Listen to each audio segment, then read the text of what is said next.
کہ باپ ماں کے مرنے کے بعد وہ ہاتھ اٹھاتے ہوں، یا اللہ ہمارے ابے کے گناہ معاف کر دے، یا اللہ ہمارے ابا جان کی فلاں فلاں خطائیں معاف کر دے، یا اللہ ہماری والدہ صاحبہ کی بخشش فرما دے. سرکار نے فرمایا اولاد بھی ہو، نیک بھی ہو اور دعا کرنے والی بھی ہو. کیسی اولاد ہونی چاہیے؟ یہ نہ کہ مر گیا مردود نہ فاتحہ، ایسی اولاد نہ ہو. اولاد ایسی ہو جو سرکار کی حدیث کو سمجھتی بھی ہو، سرکار کی شریعت کے مطابق عقائد بھی رکھتی ہو. ایسی نہ ہو وہ کہ مر گیا مٹی میں مل گیا، کیا اصال ثواب کرنا. تو پھر نبی علیہ السلام کے اس فرمان کا کیا مطلب ہے؟ اگر مرنے والے کو اصال ثواب کرنا ہے، بدعت و شرک و حرام ہے، تو اس حدیث کا کیا مطلب ہے؟ بخاری کی پہلی حدیث کا کیا مطلب ہے؟ سینکڑوں حدیثیں سیاہ میں صرف موجود ہیں اسی عنوان پر. کتنی حدیثیں؟ سینکڑوں، ایک دو نہیں. اصال ثواب پر سیاہ کے اندر موجود ہے. نبی علیہ السلام کا فرمان علی شان کس قدر خوبصورتی کے ساتھ ہماری رہنمائی کر رہا ہے. سرکار نے فرمایا والدن صالح یدعو لہ. ایک تو بتایا کہ اپنی اولاد کو نیک بناؤ، اپنے اولاد کو دین کے راستے پہ چلاؤ، شریعت سکھاؤ، قرآن و سنت کا ان کو علم سکھاؤ. جب صالح ہوں گے، قرآن و سنت کو جانتے ہوں گے، فرمایا تم چلے جاؤ گے لیکن نیکیوں کا میٹر چلتا رہے گا، نیکیوں کا نظام چلتا رہے گا. رب تمہاری اولاد کی وجہ سے تمہاری قبر میں جو کچھ وہ نیکیاں کریں گے، رب ان کا اجر میں بھی کمی نہیں آنے دے گا، لیکن ان کے برابر رب تمہاری قبر میں بھی اجر بھیجتا رہے گا. اجر کو رب بھیجتا رہے گا. غور کریں نبی علیہ الصلوۃ والتسلیم کا فرمان علی شان. یہ حدیث ایسی حدیث ہے جو آج کے درس کی تیسری حدیث ہے، جو پوری سیاہ ستہ میں موجود ہے. پوری سیاہ ستہ میں 6 جو حدیث کی کتابیں مشہور و معروف ہے، یہ مشہور ہے. یہ معنی نہیں کہ حدیث ہی بس ان کی ہونی چاہیے، یہ معنی غلط ہے. حدیث کسی بھی حدیث کی کتاب کی ہو، حدیث حدیث ہی ہوتی ہے. حدیث شرط یہ اپنی سند کے اعتبار سے ٹھیک ہو. شرط یہ کہ وہ حدیث اپنی سند کے اعتبار سے، خواہ وہ السنن الکبریٰ بحقی شریف کی ہی کیوں نہ ہو، خواہ وہ دار قطنی کی کیوں نہ ہو، دارمی شریف کی کیوں نہ ہو، مستدرک حاکم کی کیوں نہ ہو، کتاب حدیث کی ہو اور سرکار کا فرمان ہو اور اس کی سند بھی ٹھیک ہو. مسلمان کو یہ ماننا اس کا ضروری ہوتا ہے. مسلمان یہ نہیں کہتا کہ سیاہ ستہ سے ہی دکھاؤ. کیا سرکار کی جتنی 23 سال کی گفتگو مبارک ہے وہ صرف سیاہ ستہ میں ہی بند ہے؟ یہ ہے سیاہ ستہ. کیا 23 سال میں اتنی باتیں سرکار نے کی ہیں بس اسی کے اندر بند ہو گئی؟ صرف سیاہ ستہ میں سرکار کی حدیثیں نہیں، سرکار کی حدیثوں پہ تو وہ کتابیں بھی لکھی گئی ہیں کائنات میں کہ ابھی سیاہ ستہ والے پیدا ہی نہیں ہوئے تھے. حدیث کی کتابیں تو پہلے سے لکھی ہوئی آ رہی ہیں، یہ پیدا ہی بعد میں ہو رہے ہیں.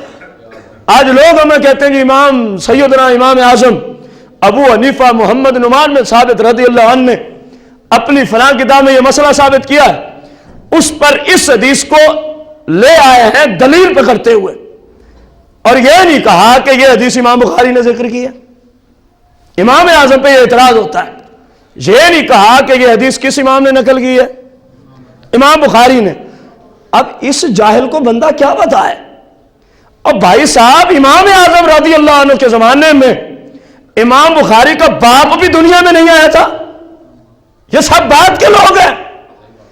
امام بخاری سرکار مدینہ علیہ الصلوۃ والتسلیم کے اس سچے عاشق امام اعظم ابو حنیفہ رضی اللہ عنہ کے شاگرد کے شاگرد کے شاگرد ہیں. امام بخاری امام صاحب کے شاگرد کا آگے ایک شاگرد، ان کا پھر آگے جو شاگرد ہے وہ امام بخاری بنتا ہے. اور تم کہتے ہو جی امام صاحب نے بخاری شریف کا ذکر ہی نہیں کیا. کیسی جہالت والی باتیں ہیں. اس وقت امام بخاری کا باپ ہی پیدا نہیں ہوا جس وقت کے اندر تم کہتے ہو جی امام اعظم نے حدیث نقل کیا لیکن بخاری کا حوالہ نہیں دیا. اور بھائی وہ تو اپنی سند سے حدیثیں نقل کرتے تھے، کیونکہ آپ تابعی ہیں نا. صحابہ کے بعد زمانہ آیا تابعین کا. امام صاحب تابعین میں ہیں. آپ نے کسی صحابی سے حدیث سنی، آپ خود اس حدیث کے راوی بن گئے.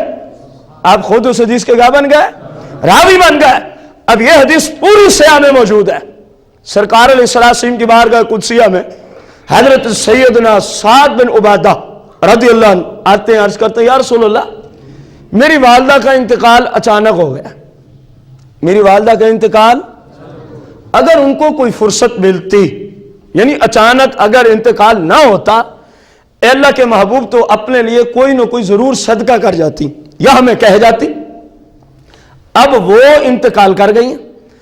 اکثر جگہوں پہ یہ روایت ہے سیاح میں، ہاں سیاح کے اندر ہی بعض روایتوں میں یوں بھی ہے، یا رسول اللہ میری والدہ کا انتقال ہو چکا ہے، اور جب انتقال ہوا تھا میں اس وقت یہاں نہیں تھا، میں اس وقت یہاں وانا غائب، میں مدینہ منورہ سے باہر تھا، میں مدینہ منورہ سے، اور آج کل والا تو نظام ہی نہیں تھا کہ بندے نے انگلینڈ سے آنے میت پڑی ہے 3 دن، کیونکہ وہ صحابہ تھے، وہ شریعت پہ عمل کرنے والے تھے، ان کے ہاں تو کسی کی ڈیتھ ہوئی بس اتنی دیر لگتی، ادھر غسل والے کو بلاتے، ادھر قبر کھودنے والے کو بلاتے، جب غسل والا کہتا جی جنازہ تیار ہے، قبر والا کہتا جی قبر تیار ہے، چلو جی اٹھاؤ لے چلو، ادھر تو اتنی دیر ہوتی تھی۔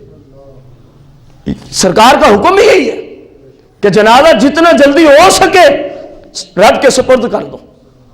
ہم جی فلاں نے آنا ہے، ابھی وہ فلاں ملک سے آئے گا، یہ خلاف شرع ہم کرتے ہیں، سیدھی سی بات ہے۔ شریعت اتنی دیر میت کو رکھنے کی ہمیں اجازت دیتی، شریعت اتنی دیر دیتی ہے کہ غسل دفن کفن جب نظام پورا ہو جائے، قبر تیار ہو جائے، غسل بھی ہو جائے، فوراً اس کا جنازہ کرا دیا جائے، فوراً اس کا۔ صحابی رسول نے کیا عرض کی، میں یہاں نہیں تھا، میری والدہ کا کیا ہو گیا، جب میں آیا تو دفن بھی ہو گئی، جب میں آیا دفن بھی ہو گئی، میں ان کے لیے کوئی صدقہ کرنا چاہتا ہوں، یا رسول اللہ اب کیا میری والدہ کو میری طرف سے کیا ہوا صدقہ پہنچے گا، کوئی فائدہ ہوگا؟ قال النبی علیہ السلام نعم، فرمایا ہاں تو جو صدقہ یہاں کرے گا میرے رب تیری ماں کی قبر میں اس کو پہنچا دے گا۔ اور اس وقت غور کرنا ہے، اس وقت مدینہ شریف میں پانی کی قلت تھی۔ کس چیز کی قلت تھی؟ پانی کی قلت۔ سرکار نے فرمایا اگر تو پانی خرید لے، ایک کنواں خرید لے اور اس کا تو نام رکھ لے، ہاذہ البئر لأم سعد، ہاذہ البئر لأم، اس کنویں کا نام یہ رکھ لے، یہ سعد کی ماں کا کنواں ہے، یہ سعد کی۔ سرکار نے فرمایا اے میرے غلام، جب تک لوگ اس سے پانی پیتے رہیں گے جتنا اجر ملے گا سب رب تیری ماں کی قبر میں بھیجتا رہے گا۔ حضرت سعد بن عبادہ رضی اللہ عنہ نے سرکار کی بات مانی، مدینہ منورہ میں کنواں خریدا، اس کو وقف کر دیا، لیکن کنویں کا نام یہ نہ رکھا ہذہ البئر للہ تعالی، یہ اللہ کا کنواں ہے، یہ نام رکھا، بلکہ کیا رکھا ہے جو سرکار نے فرمایا اپنی ماں کے نام پہ وقف کر دے، لوگ اس سے پانی پئیں گے اور تیری ماں کو رب کیا بھیجتا رہے گا۔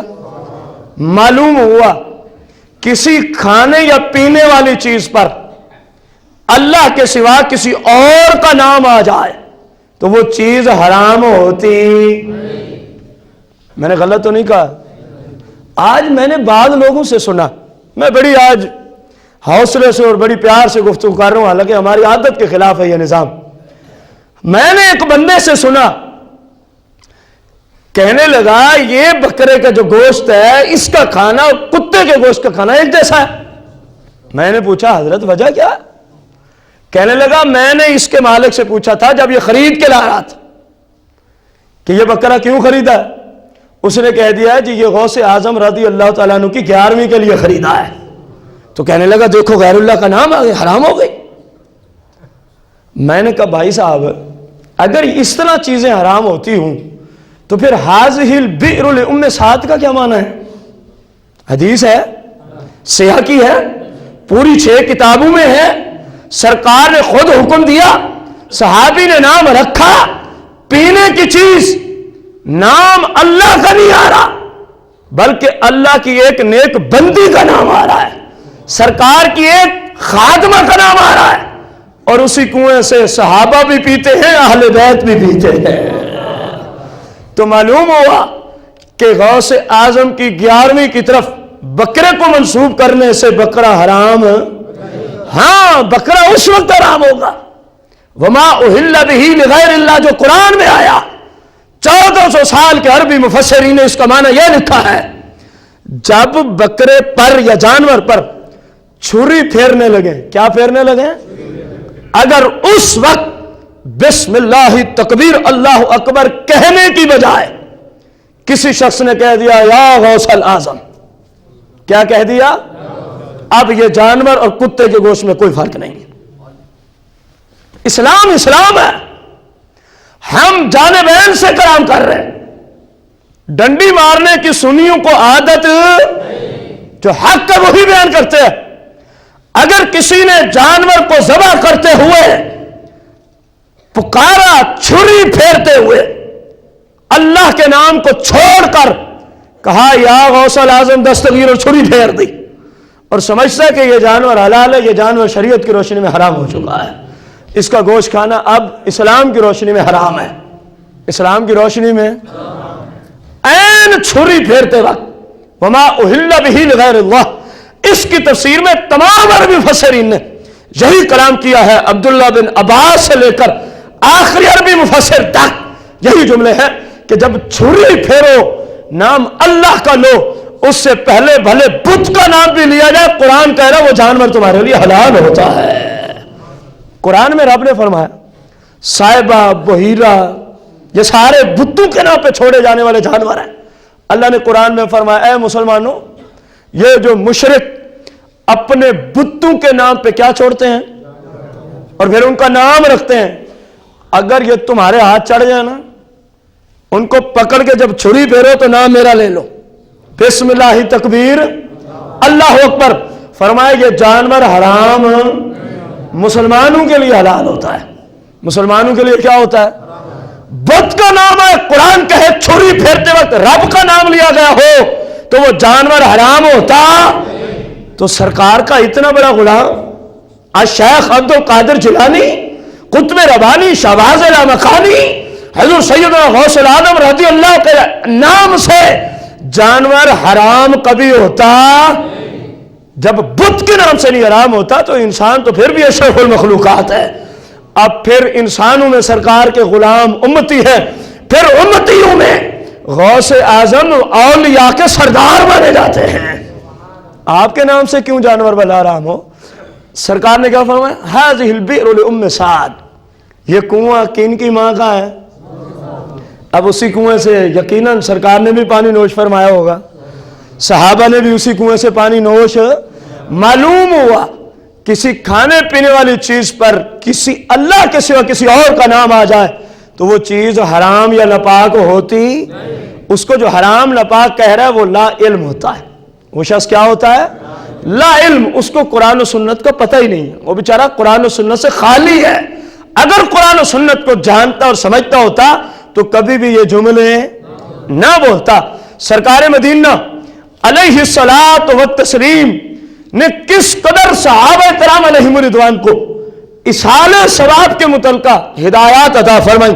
غور کریں، مشکات شریف کی حدیث ہے، ایک شخص آتا ہے عمر بن ہشام، عرض کرتا ہے یا رسول اللہ میں ایک سوال پوچھنے آیا ہوں۔ فرمایا پوچھ۔ عرض کی میرے والد کا انتقال ہو چکا ہے۔ میرے والد کا کیا ہو چکا ہے؟ سرکار نے فرمایا پھر کیا ہوا؟ عرض کی میں اب چاہتا ہوں، میرے والد نے مجھے کہا تھا جب میں مر جاؤں تو میرے بعد 50 غلام خرید کر ان کو آزاد کرنا اور ان کا ثواب مجھے بھیج دینا، ان کا ثواب۔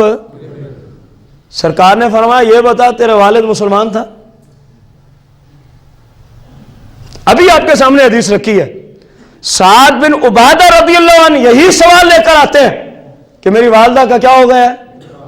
سرکار نے ان سے نہیں پوچھا کہ تیری والدہ مسلمان تھی، کیونکہ سرکار جانتے تھے، ادھر جانتے تھے تو تشریف فرمائی۔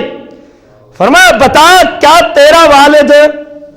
اونچی بولے کچھ نہیں ہوتا، سرکار کی زبان مبارک سے نکلے ہوئے کلمات ہیں۔ سرکار نے پوچھا کیا تیرا والد؟ اس نے عرض کی یا رسول اللہ نہیں، وہ مسلمان نہیں تھا، وہ مسلمان ہے۔ سرکار نے فرمایا پھر اس کے لیے ایصال ثواب بھی نہیں ہو سکتا، اس کے لیے ایصال ثواب بھی، کیونکہ سرکار کی شریعت میں یہ جو ایصال ثواب والی سہولت ہے نا، یہ صرف مسلمانوں کے لیے ہے۔ یہ صرف کن کے لیے ہے؟ مسلمانوں کے لیے۔ انشاءاللہ الرحمن ہم اسی مسئلہ ایصال ثواب کی قسط نمبر 2 اگلے جمعۃ المبارک کو لے آئیں گے، سیاستہ سے، اگلی قسط بھی سیاستہ سے ہے، اس کے اندر باقاعدہ سرکار کی ایسی حدیثیں موجود ہیں جن کے اندر سرکار نے اتنے تک فرمایا کہ ایک بندہ گناہگار ہوتا ہے، قبر میں چلا جاتا ہے، قبر میں اس کی اولاد، اس کے رشتہ دار، اس کے دوست اس کے لیے پیچھے سے کیا بھیجتے رہتے؟ ایسال ہے۔ ایک دن آتا ہے کہ اس کو رب جنت دے دیتا ہے۔ یہ صحیح میں اگلے جمعے انشاءاللہ پوری حدیث عرض کریں گے۔